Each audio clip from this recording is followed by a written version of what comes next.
Hello friends. आज हम अपने सेशन में क्रिएटिव एंड इंक्लूसिव स्कूल समावेशी विद्यालय का सृजन के इम्पोर्टेंट एमसीक्यूज करेंगे। जैसा कि आप सभी को पता है, एमडीयू यूनिवर्सिटी ने अपनी डेट शीट जारी कर दी है और डेट शीट के अकॉर्डिंग 24 अक्टूबर से आपके एग्ज़ाम स्टार्ट हो जाएंगे।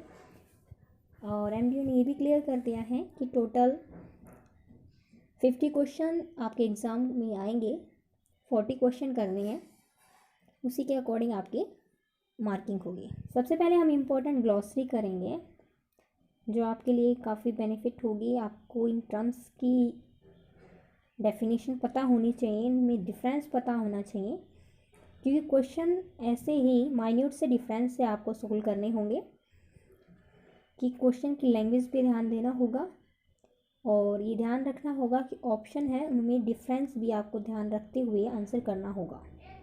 तो सबसे पहले हमारी डेफिनेशन है विशिष्ट बालक, एक्सेप्शनल चिल्ड्रन, प्रतिभाशाली यानी कि गिफ्टेड चिल्ड्रन, सृजनात्मक क्रिएटिव चिल्ड्रन, समावेशी शिक्षा यानी कि इंक्लूसिव एजुकेशन, समावेशी विद्यालय इंक्लूसिव स्कूल, पृथक्करण सेग्रीगेशन, विशिष्ट शिक्षा special education. One by one इनकी डेफिनेशन देखते हैं।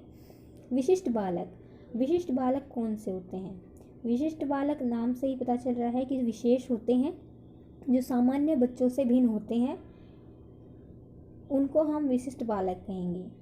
हो सकता है उनका स्तर जो होता है सामान्य बालक से काफ़ी अधिक हो और ये भी हो सकता है कि सामान्य बालकों से कम हो।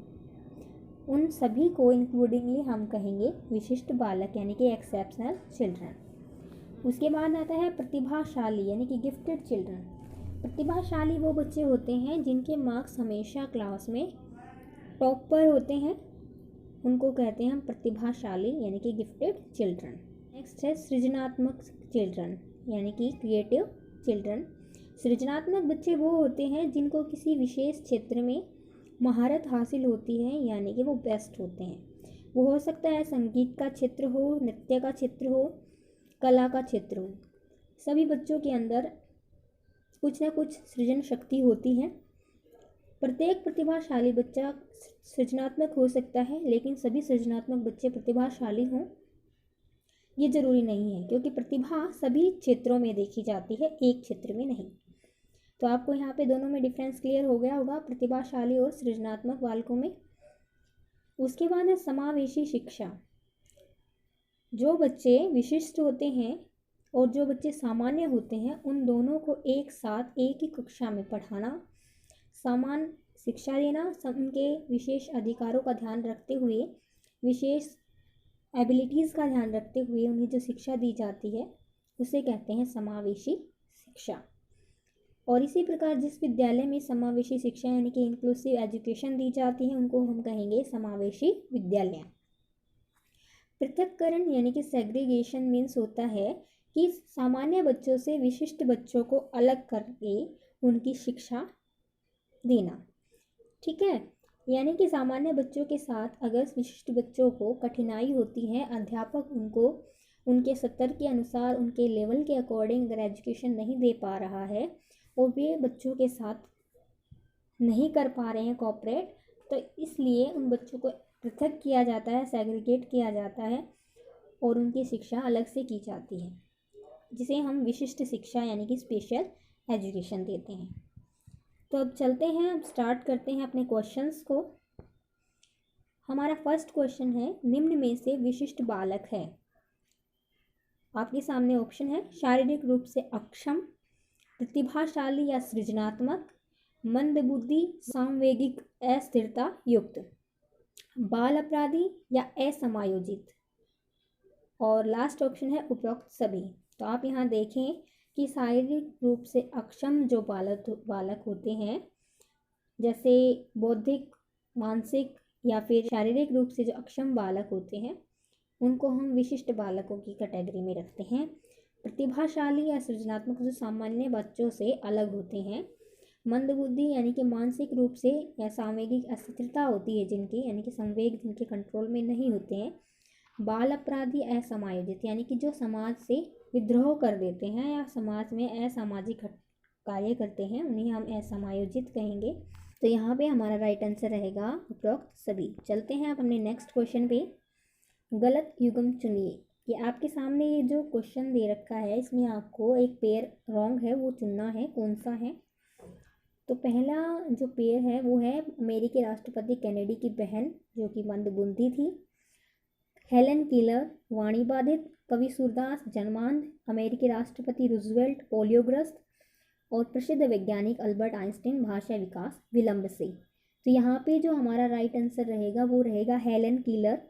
हेलन किलर जो थी वो चक्षुहीन यानी कि नेत्रहीन थी और श्रवण बाधित थी यानी कि उनको सुनाई और दिखाई नहीं देता था। तो यहाँ पे हमारा राइट आंसर रहेगा हेलन किलर वाणी बाधित। ये गलत युग्म है।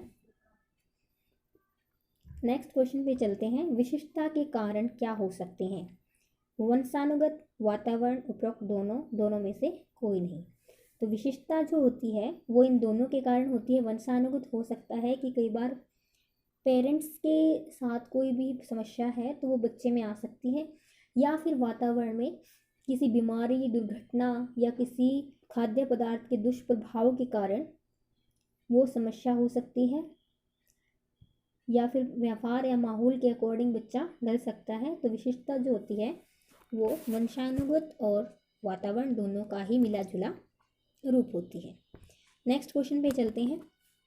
विशिष्टता मुख्य रूप से कितने प्रकार की होती है? तो विशिष्टता मुख्य रूप से आपके सामने ऑप्शन है शारीरिक, बौद्धिक, सामाजिक या उपरोक्त सभी। तो ये जो तीनों ही प्रकार हैं ये विशिष्टता के प्रकार हैं। शारीरिक भी हो सकती है, बौद्धिक भी हो सकती है और सामाजिक रूप से। अब शारीरिक और बौद्धिक तो आपको क्लियर हो गया होगा। शारीरिक यानी कि शरीर के साथ कोई समस्या है, यानी कि देखने में प्रॉब्लम है, सुनने में प्रॉब्लम है, बोलने में प्रॉब्लम है, तो वो शारीरिक हो जाएंगे। बौद्धिक यानी कि बुद्धि के आधार पे, जैसे मंद बुद्धि है या फिर प्रतिभाशाली या सृजनात्मक बालक है। सामाजिक रूप से जैसे कि बाल अपराधी है या असमायोजित है, यानी कि जो समाज के विरुद्ध कार्य करना प्रारंभ कर देते हैं उन बच्चों को हम सामाजिक रूप से विशिष्ट कहेंगे यानी कि अलग कहेंगे। तो हमारा राइट आंसर रहेगा उपरोक्त सभी। हमारा नेक्स्ट क्वेश्चन है शारीरिक रूप से समस्याएं हो सकती हैं। शारीरिक रूप से मैंने बताया था दृष्टि बाधित, श्रवण बाधित, वाणी बाधित, उपरोक्त सभी। तो राइट आंसर हमारा रहेगा उपरोक्त सभी। नेक्स्ट क्वेश्चन है निम्न में से असत्य कथन है। असत्य मतलब जो रॉन्ग है। सामाजिक दृष्टि से विशिष्ट बालक समस्यात्मक व बाल अपराधी होते हैं। ऑप्शन 2 है समस्यात्मक बालक बाल अपराधी हो सकते हैं, बाल अपराधी बालक समस्यात्मक हो सकते हैं, कोई नहीं। तो यहाँ पे आपको समझने की ज़रूरत है समस्यात्मक और बाल अपराधी बच्चे कौन से होते हैं। तो सामाजिक रूप से हम विशिष्ट बालकों को दो कैटेगरी में डिवाइड करते हैं, समस्यात्मक और बाल अपराधी। समस्यात्मक बालक वे होते हैं जो समस्या पैदा करते हैं। अब वो प्रतिभाशाली भी हो सकते हैं और बाल अपराधी भी हो सकते हैं। अब देखो क्लास में अगर एक बच्चा समस्या पैदा कर रहा है, बार बार क्वेश्चन पूछ रहा है टीचर से, हो सकता है कि उसकी प्रतिभा काफ़ी अधिक है, लेकिन ये तो नहीं कह सकते कि वो बाल अपराधी होगा। ठीक है, तो यहाँ पे क्वेश्चन है कि समस्यात्मक बालक बाल अपराधी हो सकते हैं, जी नहीं। तो यहाँ पे असत्य कथन हमारा यही रहेगा समस्यात्मक बालक बाल अपराधी नहीं हो सकते। हमेशा ये सत्य नहीं है, तो हमारा जो रॉन्ग आंसर है वो यही रहेगा समस्यात्मक बालक बाल अपराधी हो सकते हैं। ठीक है, बाल अपराधी बालक समस्यात्मक हो सकते हैं, तो बिल्कुल क्लियर है कि बाल अपराधी होगा तो समस्या तो वो अपने आप ही पैदा करेगा। ठीक है, नेक्स्ट क्वेश्चन पे चलते हैं। Snellen chart. स्नेलन चार्ट का इस्तेमाल जो हम कब करते हैं, क्यों करते हैं, इसमें ये क्वेश्चन है, इसके अकॉर्डिंग आपको आंसर देना है। सर्वप्रथम प्रयोग हर्बर्ट स्नेलन ने किया था। दूरदृष्टि दोष की जांच कर सकते हैं इससे। आंशिक दृष्टिबाधितों की जांच इससे की जाती है, उपरोक्त सभी। तो यहाँ पे राइट आंसर रहेगा उपरोक्त सभी, क्योंकि स्नेलन चार्ट जो है वो सर्वप्रथम हर्बर्ट स्नेलन ने यूज़ किया था। इसका इस्तेमाल दूरदृष्टि दोष की जांच में किया जाता, बिल्कुल राइट है। और आंशिक दृष्टिबाधितों की ही इससे जांच की जा सकती है, पूर्ण रूप से जो बाधित होते हैं उनको इससे नहीं जांचा जा सकता। तो यहाँ पे आपको क्लियर हो गया। चलते हैं नेक्स्ट क्वेश्चन पे। ब्रेल लिपि की विशेषता नहीं है। तो यहाँ पे ब्रेल लिपि की कैरेक्टरिस्टिक दी गई है, वो आपको फाइंड आउट करके राइट आंसर चूज करना है। नहीं है पूछा है क्वेश्चन में, तो 6 डॉट सेल में 63 चरित्र लिखे जा सकते हैं। 26 डॉट सेल से अंग्रेजी वर्णमाला लिखी जा सकती है और 34 डॉट सेल चिन्हों के लिए इस्तेमाल किए जाते हैं। इनमें से कोई नहीं। तो यहाँ पे रॉन्ग आंसर पूछा गया है, तो वो रॉन्ग आंसर है 34 डॉट सेल चिन्ह के रूप में। यहाँ पे ये रॉन्ग आंसर है क्योंकि 33 डॉट सेल होती हैं चिन्हों के रूप में लिखने के लिए। बाकी दोनों टर्म राइट हैं। नेक्स्ट क्वेश्चन पे चलते हैं। दृष्टिबाधित बालक के लिए कक्षा कक्ष सुझाव हैं कि दृष्टिबाधित बालकों के लिए कक्षा कक्ष में किस तरह की सामग्री का इस्तेमाल करना चाहिए।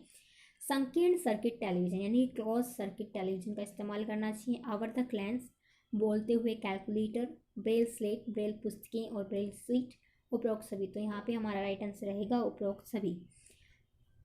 संकीर्ण सर्किट टेलीविजन क्या होता है, ये छोटे जो लिपि होती है यानी कि जो छोटे चिन्ह जो होते हैं, लेकिन हमारी जो पुस्तकों के अंदर जो पॉइंट्स में लिखी गई जो पुस्तकें होती हैं उनको बड़ा करके टीवी पे शो कराता है यानी स्क्रीन पे शो कराता है। ये संकीर्ण सर्किट टेलीविजन होता है। आवर्धक लेंस के बारे में आप जानते हो। बोलते हुए कैलकुलेटर जो कि हम जो भी की प्रयास करते हैं उसको स्पीच में दिखाता है, बोल के दिखाता है। ब्रेल स्लेट और ब्रेल पुस्तकें ब्रेल लिपि में लिखी जाती हैं और यहाँ पे राइट आंसर रहेगा उपरोक्त सभी। नेक्स्ट क्वेश्चन है, श्रवण बाधित बालकों के लिए कक्षा कक्ष सुझाव क्या है। ये जो श्रवण बाधित बालक है उनको कक्षा कक्ष में किस तरह करना चाहिए कि ईयरफोन सभी बच्चे लगाएं जो कि श्रवण बाधित हैं। उनके लिए हम ज़्यादा से ज़्यादा दृश्य सामग्री का इस्तेमाल करें, चार्ट, चित्र और वीडियो टेप वगैरह। फिंगर स्पेलिंग, स्पीच रीडिंग और चिन्ह भाषा इनका इस्तेमाल किया जा सकता है श्रवण बाधित बालकों के लिए और उपरोक्त सभी। तो राइट आंसर हमारा रहेगा उपरोक्त सभी। नेक्स्ट क्वेश्चन पे चलते हैं।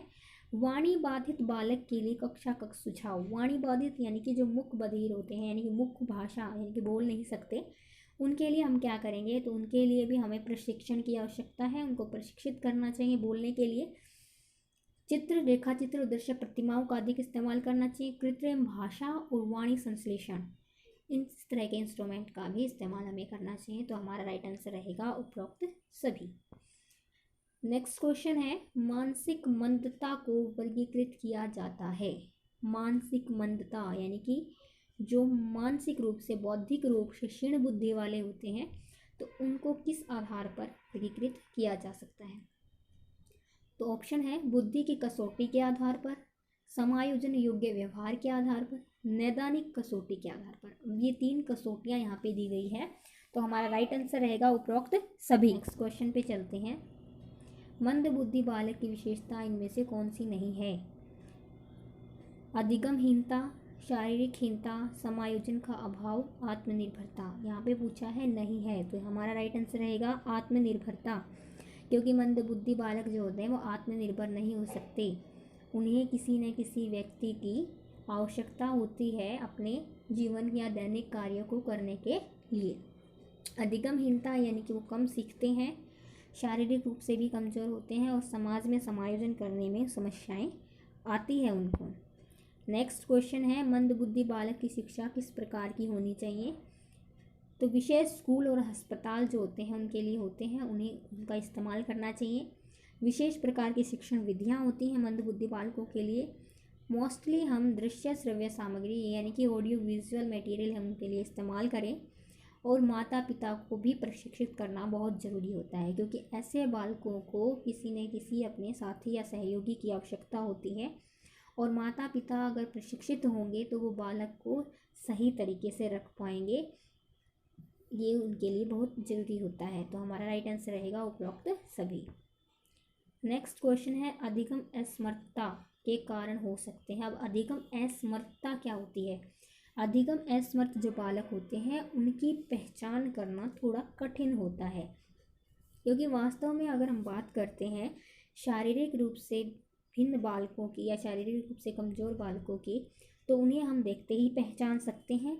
मानसिक रूप से जो मंद होते हैं या मानसिक रूप से क्षीण होते हैं उनको भी पहचाना जा सकता है, लेकिन जो अधिगम असमर्थ बालक होते हैं जो सीखने में कठिनाई जिनको महसूस होती है, क्लास में मोस्टली ऐसे बच्चे देखे जाते हैं कि जो कम सीखते हैं और टीचर्स उनके ऊपर दबाव डालते रहते हैं, पनिशमेंट देते रहते हैं, बच्चे फिर भी नहीं कर पाते हैं। तो उनकी प्रॉब्लम क्या होती है, वो अधिगम असमर्थ होते हैं, उनको धीरे धीरे सिखाने की ज़रूरत होती है। तो वो कितने प्रकार की हो सकती है, क्या क्या कारण हो सकते हैं?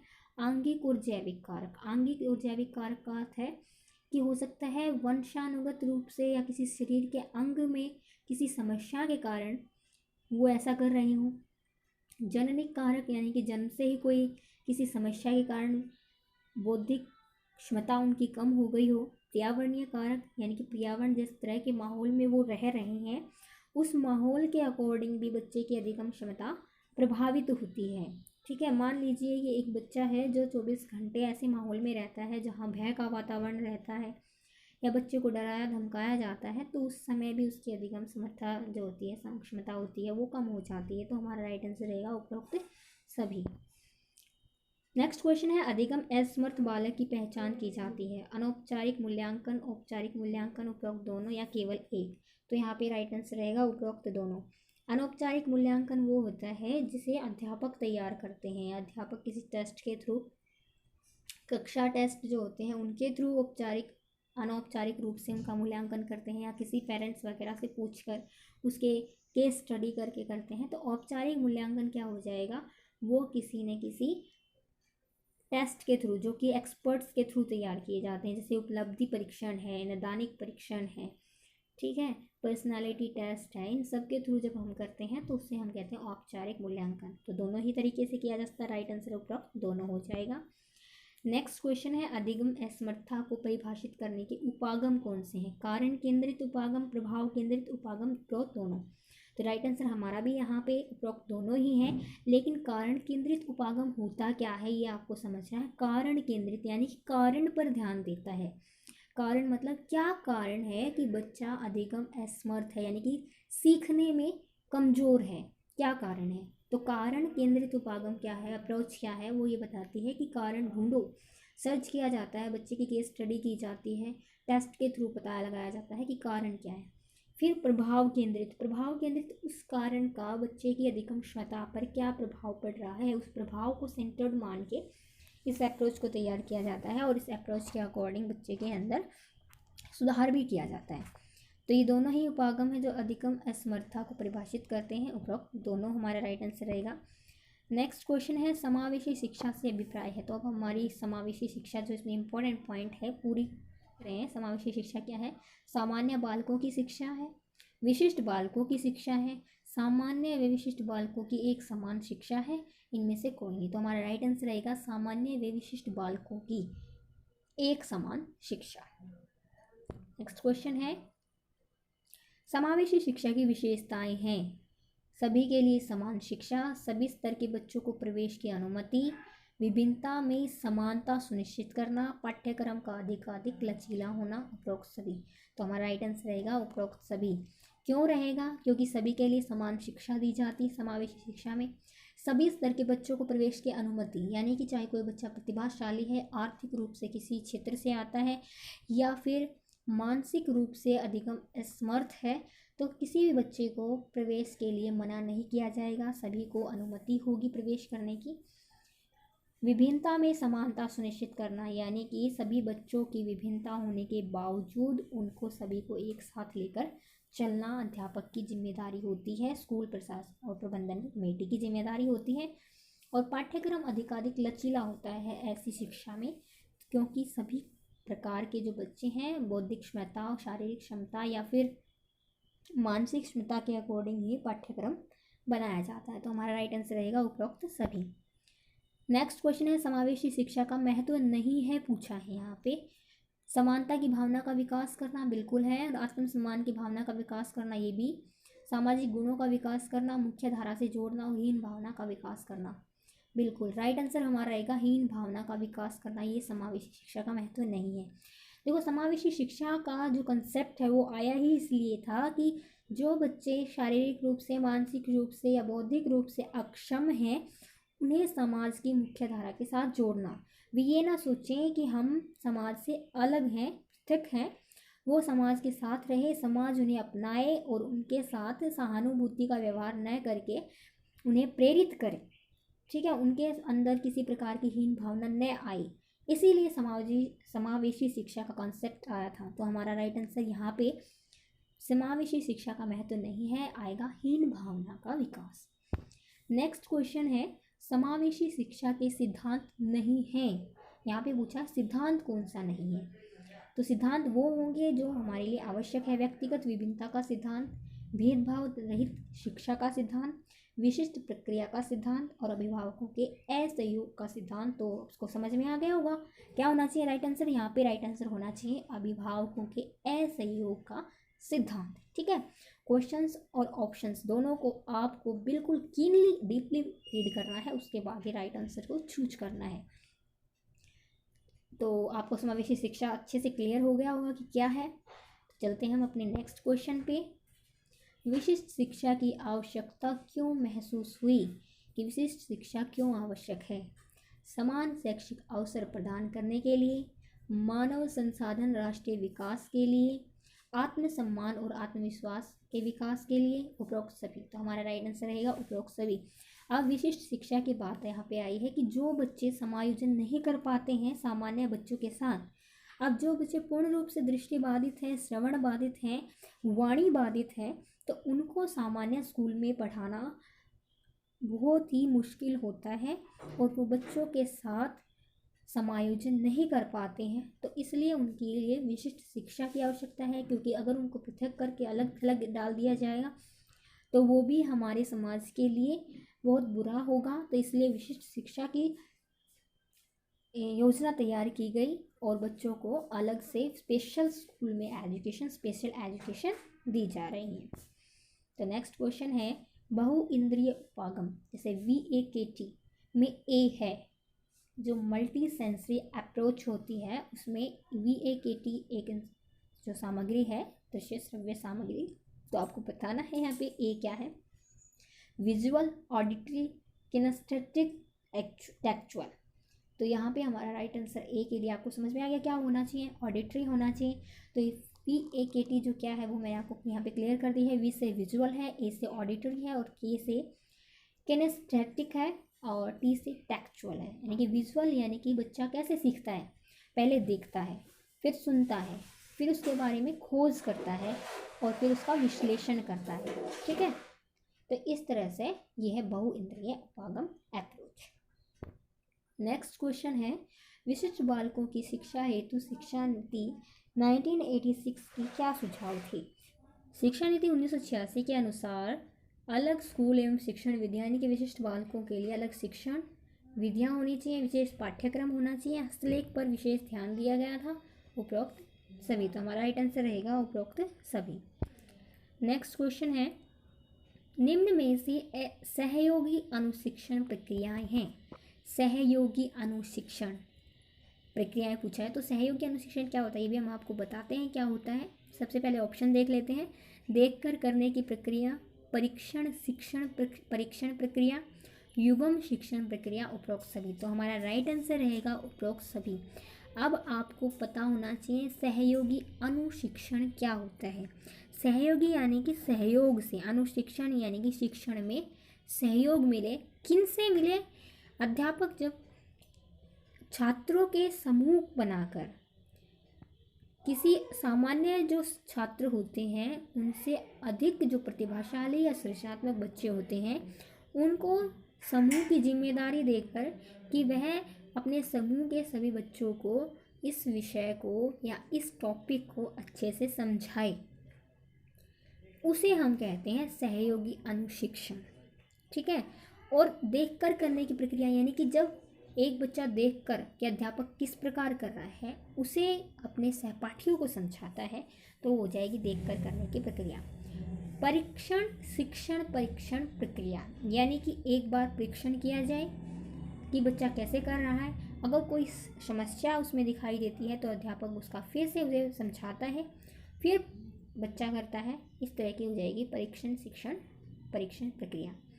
युग्म शिक्षण प्रक्रिया यानी कि दो दो के जोड़े बना दिया जाए और एक बच्चा जो अच्छा है उनमें से दोनों में से और दूसरा जो अधिगम असमर्थ है तो वो बच्चा दूसरे बच्चे को सिखाएगा, तो उपरोक्त सभी हो जाएगा। ये होता है सहयोगी अनुशिक्षण। नेक्स्ट क्वेश्चन है, कक्षा कक्ष में बालक की व्यक्तिगत आवश्यकताओं की पूर्ति में सहायक है। तो कौन कौन सी हैं बालक की व्यक्तिगत जो आवश्यकताएं होती हैं उनको पूरा करने वाली प्रक्रियाएं हैं। सहयोगी अनुशिक्षण यानी कि पीयर ट्यूटरिंग, सहकारी अधिगम कोऑपरेटिव लर्निंग, मित्र व्यवस्था यानी कि बड़ी सिस्टम, यानी कि एक मित्र दूसरे अपने मित्र को समझाए तो बड़ी सिस्टम, उपरोक्त सभी हो जाएगा यहाँ पे। शैक्षिक कार्यक्रमों की सफलता निर्भर करती है विद्यालय पर, परिवार पर, समाज पर, उपरोक्त सभी। तो हमारा यहाँ पे राइट आंसर रहेगा उपरोक्त सभी, क्योंकि शैक्षिक कार्यक्रम तभी सफल माने जाते हैं जब विद्यालय, बालक और बालक का परिवार और समाज तीनों एक साथ मिलकर कोऑपरेटिव भाव से काम करते हैं। ठीक है, इसीलिए कॉन्सेप्ट है एसएमसी का, यानी कि स्कूल मैनेजमेंट कमेटी। ये भी इसीलिए बनाई जाती है, उसमें कुछ जो व्यक्ति होते हैं वो समाज से संबंधित होते हैं और कुछ जो होते हैं वो अभिभावक होते हैं और कुछ टीचर होते हैं विद्यालय से। तो इस तरह से जो कार्यक्रम तैयार किए जाते हैं विद्यालय के, वो इसी कमेटी के थ्रू किए जाते हैं, इसकी सहमति से किए जाते हैं। तो अप्रॉक्स सभी हमारा यहाँ पे राइट आंसर है। नेक्स्ट क्वेश्चन पे चलते हैं। व्यवहार का निरीक्षण संबंधित है कि व्यवहार को निरीक्षण करके बालक जब सीखता है तो वो किससे संबंधित है, जिसे हम मॉडलिंग भी कहते हैं। बंडूरा के सामाजिक अधिगम सिद्धांत, पियाजे के संज्ञानात्मक सिद्धांत, विगोत्स्की का मनोसामाजिक सिद्धांत, इनमें से कोई नहीं। तो हमारा राइट आंसर रहेगा बंडूरा के सामाजिक अधिगम सिद्धांत के। अब बंडूरा का सामाजिक अधिगम सिद्धांत है क्या? सामाजिक अधिगम सिद्धांत का तात्पर्य है हमारा कि बच्चा समाज में रहता है, समाज के व्यवहार को सीखता है। किस प्रकार सीखता है? निरीक्षण के थ्रू। कि सामाजिक अधिगम सिद्धांत के अनुसार 3 कारक होते हैं जो बच्चे के व्यवहार को प्रभावित करते हैं: बाहरी वातावरण, संज्ञानात्मक एवं आंतरिक घटनाएं और व्यवहार। इसीलिए सामाजिक अधिगम सिद्धांत को व्यवहार का सिद्धांत भी कहा जाता है, मॉडलिंग कहा जाता है, क्योंकि बच्चा व्यवहार के निरीक्षण से ही सीखता है। नेक्स्ट क्वेश्चन है टोली शिक्षण यानी कि टीम टीचिंग क्या है? इसमें से एक क्वेश्चन आना तय है इस चैप्टर में से, इस बुक में से, कि टोली शिक्षण यानी कि टीम टीचिंग क्या है। टीम टीचिंग होती है यानी कि टीचर्स की टीम बनाकर बच्चों को सिखाया जाता है। एक ही विभाग के अध्यापकों की टोली बनाना, एक ही संस्था के विभिन्न विभागों के अध्यापकों की टोली बनाना, विभिन्न संस्थानों के एक ही विभाग के अध्यापकों की टोली बनाना, उपरोक्त सभी। अब ये टोली शिक्षण किया क्यों जाता है, तो आप इसको क्लियर कीजिए। एक ही विभाग के अध्यापकों की टोली बनाना से तात्पर्य है कि एक विभाग यानी कि एक स्ट्रीम, यानी कि आप सोच सकते हो जैसे कि साइंस है, मैथ है, या हिंदी, इंग्लिश, कोई भी सब्जेक्ट हो सकता है, उसी के विभाग के अध्यापकों की टोली बनाई जाए और जो एक्सपर्ट टीचर होते हैं वही सब्जेक्ट को कैसे पढ़ाना है, बच्चों को ईजिली कौन से वे से पढ़ाना है, कौन सी मेथड यूज़ करने हैं, वो सभी डिसाइड करते हैं। तो इस तरह से जो है बच्चे को आसानी से हम सिखा सकते हैं। तो ये जो पहले प्रकार की जो टीम टीचिंग है वो मोस्टली माध्यमिक कक्षाओं में की जाती है। उसके अलावा दूसरी है एक ही संस्था के विभिन्न विभागों के अध्यापकों की टोली बनाना। ये जो होता है ये अध्यापक प्रशिक्षण सेंटरों में इस्तेमाल की जाती है, जैसे कि डीएड है, बीएड है, इस तरह के जो संस्थान होते हैं उनमें अध्यापक प्रशिक्षण के लिए विभिन्न विभागों के अध्यापकों की एक टोली बनाई जाती है ताकि अध्यापकों को प्रशिक्षित किया जा सके। विभिन्न संस्थानों के एक ही विभाग के अध्यापकों की टोली यानी कि अलग अलग जो इंस्टीट्यूट होते हैं उनके एक ही विभाग यानी कि एक ही जो डिपार्टमेंट के जो टीचर्स हैं उनकी टोली बनाई जाती है, यानी डिफरेंट डिफरेंट इंस्टीट्यूट के टीचर एक टोली में डाले जाते हैं। तो इससे क्या होता है, इस तरह की जो टीम टीचिंग है उसका इस्तेमाल हम माध्यमिक कक्षाओं और टीचर ट्रेनिंग इंस्टीट्यूट दोनों में ही कर सकते हैं। तो टीम टीचिंग क्या होती है आपको क्लियर हो गया होगा। तो राइट आंसर हमारे यहाँ पे है उपरोक्त सभी। नेक्स्ट क्वेश्चन पे चलते हैं। टोली शिक्षण के लाभ हैं, टीम टीचिंग के बेनिफिट क्या हैं? विद्यार्थियों को खुली चर्चा करने के अवसर मिलते हैं, विशेषज्ञों से ज्ञान मिलता है, अध्यापक तथा बच्चों का व्यावसायिक विकास होता है, तत्कालीन समस्याओं का समाधान होता है, ये सभी। तो ये यहाँ पे जो राइट आंसर है ये उपरोक्त सभी है। नेक्स्ट क्वेश्चन है हमारा, निम्न में से एनसीईआरटी का कार्य है। एनसीईआरटी एससीईआरटी हम पिछली वीडियो में डिस्कस कर चुके हैं। तो एनसीईआरटी क्या करती है, दृश्य श्रव्य सामग्री का प्रबंधन करती है, शैक्षिक और व्यावसायिक निर्देशन यानी कि टीचर्स ट्रेनिंग भी करते हैं, मापन और मूल्यांकन यानी कि जो मेजरमेंट है, असेसमेंट है, एवेल्यूएशन है, ये सभी भी एनसीईआरटी का कार्य होता है। तो हमारा राइट आंसर रहेगा उपरोक्त सभी।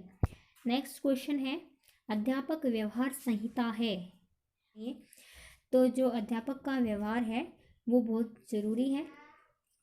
तो ये ऑप्शन क्या क्या है? अध्यापक अपने व्यवसाय को सम्मान को सुरक्षित रखेंगे। देखो, अध्यापक का व्यवसाय एक सम्मानित व्यवसाय है, तो अध्यापक को भी ये ध्यान रखना चाहिए कि वे जिस व्यवसाय से हैं उसका सम्मान बरकरार रखें और ऐसे कार्य ना करें जिससे समाज में व्यवसाय का अपमान हो। गैर शिक्षण व राजनीतिक आंदोलनों में भाग न लें। तो ऐसे आंदोलन जो कि गैर शिक्षण है, यानी कि शिक्षण क्षेत्र से संबंधित नहीं है, या फिर किसी राजनीतिक नेता या फिर राजनीतिक आंदोलन से संबंधित है, तो उनमें भाग न लें। अध्यापक को उनमें भाग लेने से बचना चाहिए। विशेष धर्म, जाति, भाषा को अधिक महत्व ना दें। तो अध्यापक जो होता है वो एक समाज का सुधारक होता है, बच्चों का आगे भविष्य बनाने वाला होता है, भविष्य निर्माता होता है। तो अध्यापक को ध्यान रखना चाहिए कि हमारा देश जो है वो एकता में अनेकता के लिए जाना जाता है, उसमें किसी भी धर्म या जाति को विशेष स्थान नहीं दिया जाता है। तो अध्यापक को भी ऐसा ही करना चाहिए, सभी धर्मों को समान दृष्टि से देखना चाहिए और समान उनके प्रति सम्मान रखना चाहिए। नियम व कानून का सदैव सम्मान करें। तो राइट आंसर हमारा रहेगा उपरोक्त सभी। नेक्स्ट क्वेश्चन है अभिभावक व्यावसायिक साझेदारी आवश्यक है। अभिभावक व्यावसायिक साझेदारी है क्या? अब ये समझिए पहले तो कि अभिभावक और व्यावसायिक यानी कि जो व्यवस्थापक हैं, स्कूल के हैं, मैनेजमेंट करने वाले हैं, उनके बीच अगर साझेदारी हो जाए, यानी कि एक दूसरे की वो रिस्पेक्ट करने लग जाए, एक दूसरे की बातों को वैल्यू देना शुरू कर दें, तो उस साझेदारी से हमें क्या क्या बेनिफिट हो सकते हैं। तो इससे क्या होगा? अभिभावक एवं विद्यालय के मध्य दूरी कम हो जाएगी, योजनाओं का निर्माण अच्छे से हो जाएगा, अभिभावकों के सुझाव के अनुसार परिवर्तन किए जाएंगे और हमारा राइट आंसर रह जाएगा उपरोक्त सभी। हमारा नेक्स्ट क्वेश्चन है निम्न में से गलत युग्म चुने, यानी कि कौन सा पेयर है जो इनमें से गलत है वो आपको चुनना है। ऑप्शन है राष्ट्रीय दृष्टि बाधित संस्थान देहरादून, मानसिक रूप से बाधितों के लिए राष्ट्रीय संस्थान दिल्ली, मुंबई, कोलकाता, राष्ट्रीय अस्थि बाधित संस्थान हैदराबाद, अली यावर जंग राष्ट्रीय श्रवण बाधित संस्थान मुंबई। तो यहाँ पर ये कुछ संस्थान दिए गए हैं जो स्पेशल एजुकेशन के लिए जानी जाती हैं, उनकी स्थापना कब हुई और ये कहाँ पर स्थापित है। तो आपको यहाँ पे चूज करना है कि कौन सा संस्थान गलत जगह पर यहाँ पे दिया गया है, गलत युग्म है। तो यहाँ पे राइट आंसर रहेगा राष्ट्रीय अस्थि बाधित संस्थान 1979 हैदराबाद, क्योंकि राष्ट्रीय अस्थि बाधित संस्थान कोलकाता में है, ना कि हैदराबाद में। नेक्स्ट क्वेश्चन पे चलते हैं। हंट का शिक्षण प्रतिमान है, तो हंट ने जो अपना शिक्षण प्रतिमान दिया था वो क्या है? बोध स्तर, स्मृति स्तर, चिंतन स्तर, इनमें से कोई नहीं। तो हमारा राइट आंसर रहेगा चिंतन स्तर। तो चिंतन स्तर क्या होता है? बोध स्तर और स्मृति स्तर दोनों पर ही आधारित होता है। नेक्स्ट हम देखते हैं, ये हमारी यूनिट 2 से कुछ पॉइंट्स हैं जिसमें अंतर्राष्ट्रीय घोषणाओं के बारे में कि विशिष्ट बच्चों के लिए कौन कौन सी घोषणाएं की गई।